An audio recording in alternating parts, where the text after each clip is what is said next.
अहिंसा पथ 1300 पार्श्वनाथ त्यागी महान अहिंसे पथ 1300 पार्श्वनाथ स्वामी महान त्याग तपस्या जीवन द ಅವರಿಗೆ सत प्रणाम ಅವರಿಗೆ सत प्रणाम। पार्श्वनाथ स्वामी ನಮ್ಮ ದೇವರ ಅಹಿಂಸೆ ಮಾರ್ಗ ತೋರಿಸಿರ त्याग तपस्सु जीवन सार ಅವರಿಗೆ ನಮ್ಮ सत्सत्वार नमस्कार सत्सत्वार नमस्कार। श्री पार्श्वनाथ स्वामी जैन धर्मದ 23ನೇ ತೀರ್ಥಂಕರು ಅವರು ವಾರಾಣಸಿ ನಗರದಲ್ಲಿ ಜನ್ಮಿಸಿದರು। ಅವರ ತಂದೆ ಅಶ್ವಸೇನ ಮಹಾರಾಜರು, ತಾಯಿ ಬಾಮಾದೇವಿ। ಪಾರ್ಶ್ವನಾಥ ಸ್ವಾಮಿ ಯಗರು ಸಂಸಾರದ ದುಃಖಗಳಂತೂ ತಿಳಿದು ವೈರಾಗವನ್ನು ತದಿಸದೆ ಅವರು ದೀಕ್ಷಾ ತಗೊಂಡು ಕಠಿಣ ತಪಸ್ಸು ಮಾಡಿದರು। ಅವರು ಅಹಿಂಸೆ, ಸತ್ಯ, ಅಸತ್ಯ, ಅಪರಿಗ್ರಹ ಇತ್ಯಾದಿ ಧರ್ಮ ತತ್ವಗಳನ್ನು ಲೋಕಕ್ಕೆ ಬೋಧಿಸಿದರು।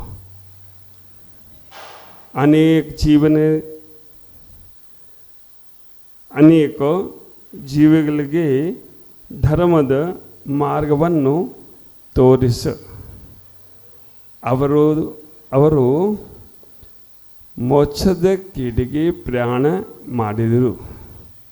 ಅಂತತಃ ಸಮೇಧ ಶಿಖರ ಪವಿತ್ರದಲ್ಲಿ ಕಠಿಣ ತಪಸ್ಸನ್ನು ಮಾಡಿ ಮೋಕ್ಷವನ್ನು ಪ್ರಾಪ್ತಿಸಿದರು।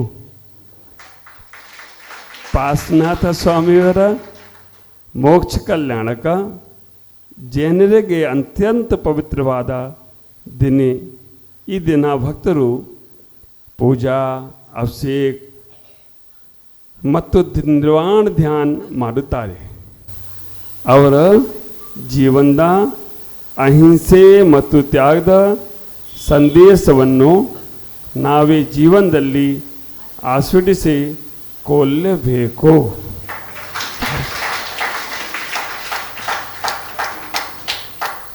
पार्श्वनाथ का जीवन इसका पार्श्वनाथ भगवान का जीवन ಕನ್ನಡದಲ್ಲಿ ನಾನು ಸ್ವಲ್ಪ ಹೇಳಿ, ನೀವು ಗೊತ್ತೋ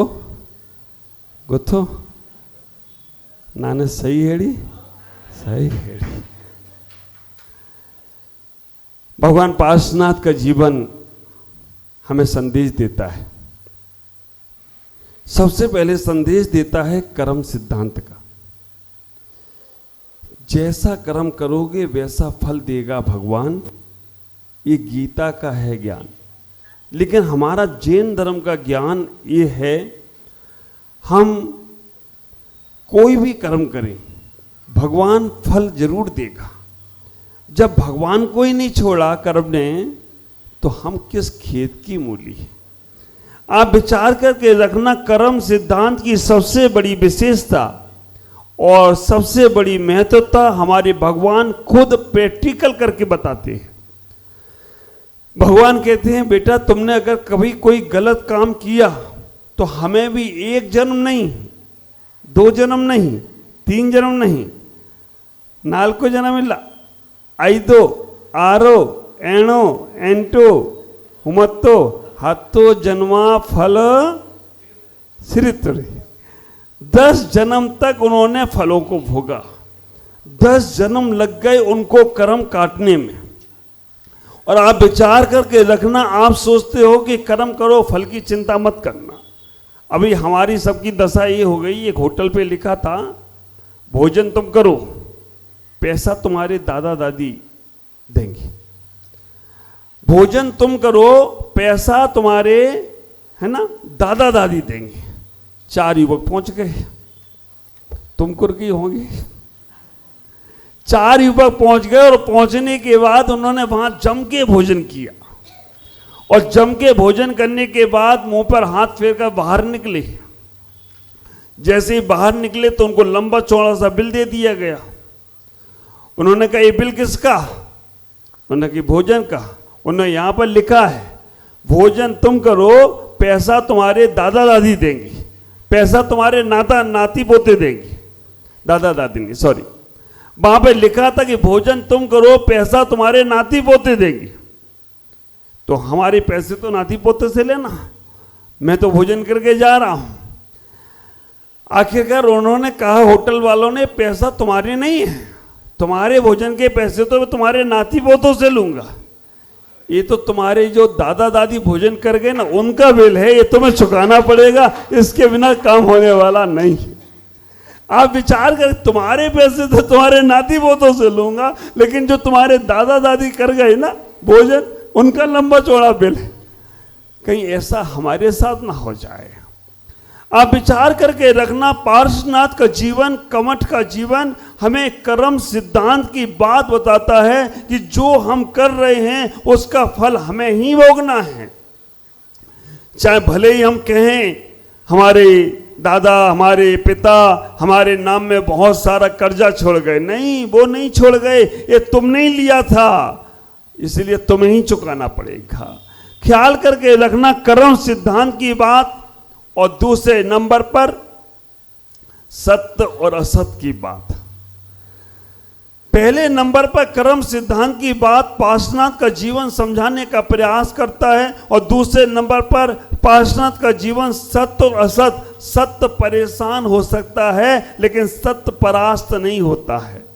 नायक और खलनायक, हीरो और विलियन, आप देखते हैं पिक्चरों में एक नायक होता है और एक खलनायक होता है। देखा जाए तो खलनायक पूरा हाई फाई रहता है 2 घंटे 55 मिनट तक, 5 मिनट में नायक आता है और ऊपर से पटक देता है, उसका काम तमाम हो जाता है।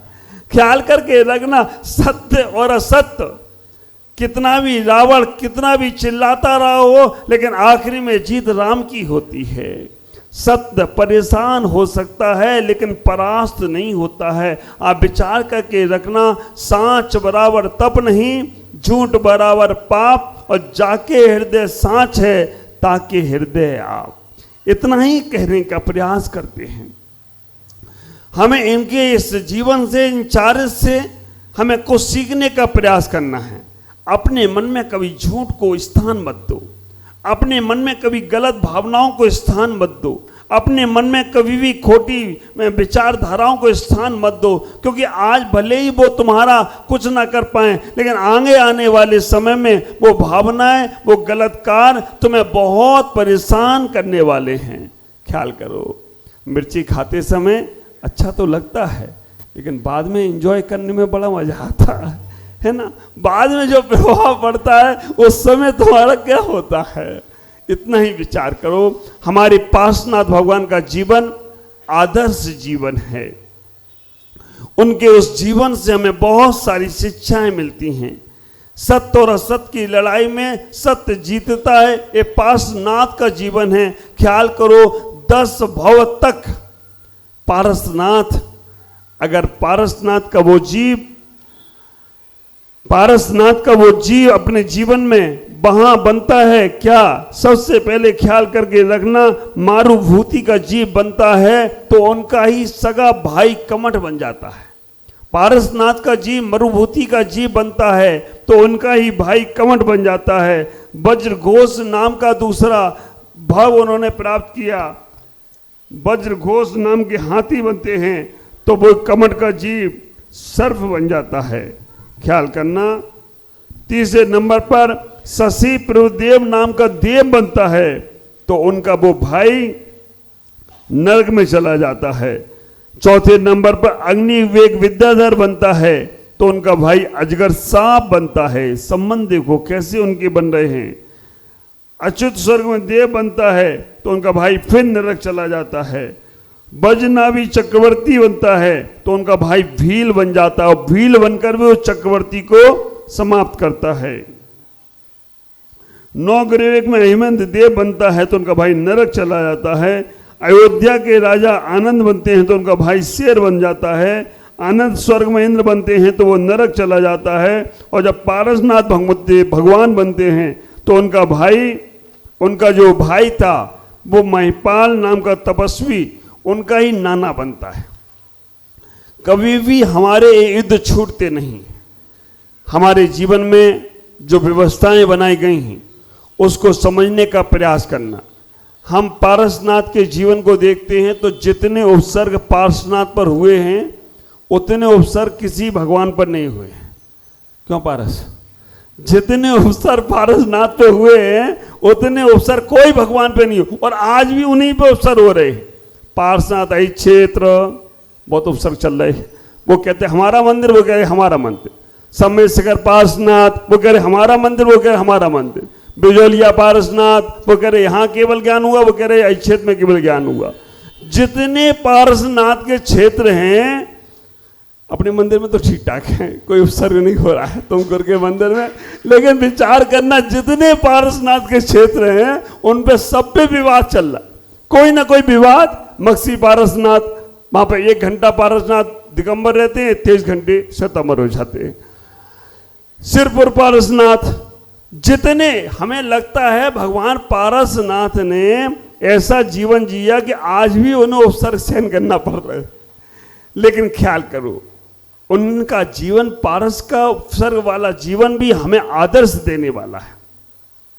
पारस शब्द में 3 अक्षर है, पा, रा और सा, और तीनों अक्षर बोल रहे हैं। पा अलग किया जाए और रस अलग किया जाए तो क्या होता है? पा रस। जिसने पा लिया आत्मा का रस वो हो गया पारस।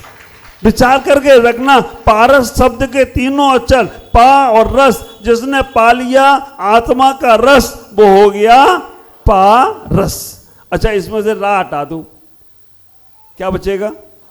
पास। जो हो गया आत्मा के पास वो हो गया पारसनाथ। अब विचार करके रखना, अगर रा हटा दिया जाए, पास, जो आत्मा के पास वही सही में है पारस।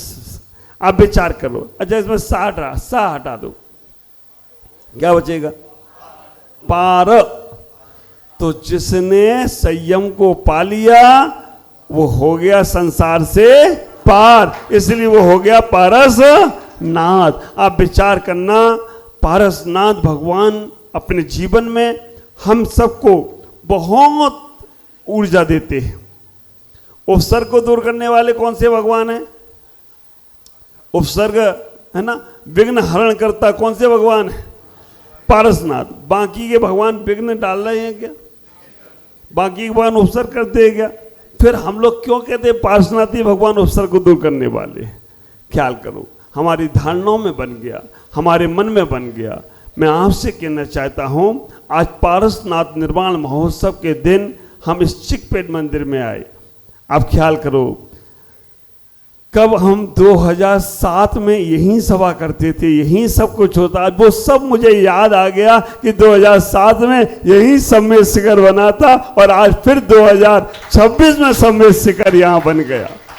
पूरा चातुर्मास, ऊपर के दोनों कमरों में रहना, यही अभिषेक देखना, यही विरोचन से करना, यही सारा का सारा। ख्याल करो, 2007 के बाद 2026 में आज वैसे ही फिर रंगत आ रही।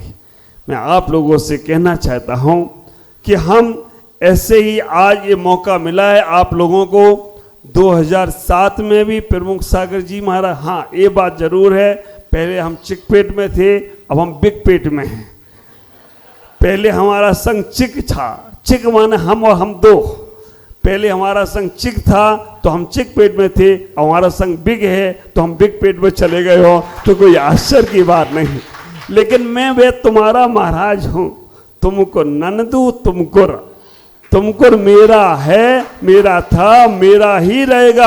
और इसका सबसे बड़ा प्रमाण हमारे चंदा प्रभु भगवान है मंदारगिरी के, क्योंकि उन्होंने कहा बेटा दुनिया के सारे संत आ जाएं, पर अभिषेक करवाऊंगा तो तुमसे ही करवाऊंगा, तुम नहीं आओगे तो अभिषेक होने वाला नहीं है।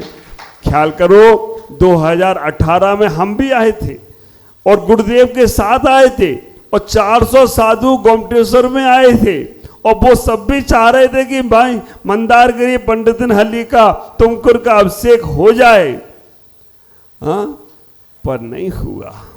उसके बाद हमारे अमोघ कीर्ति अमर कीर्ति महाराज भी आए, उनने इतना बड़ा काम किया, पर भगवान ने कही नहीं, उन्हीं को बोला।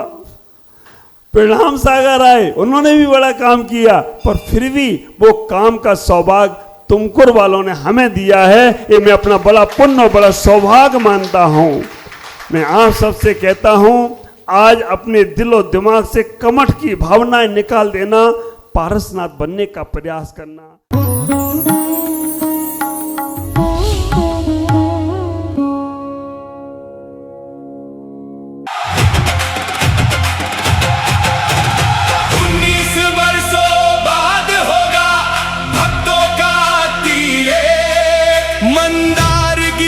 चंद्र प्रभु का होगा महामस्तकाभिषेक।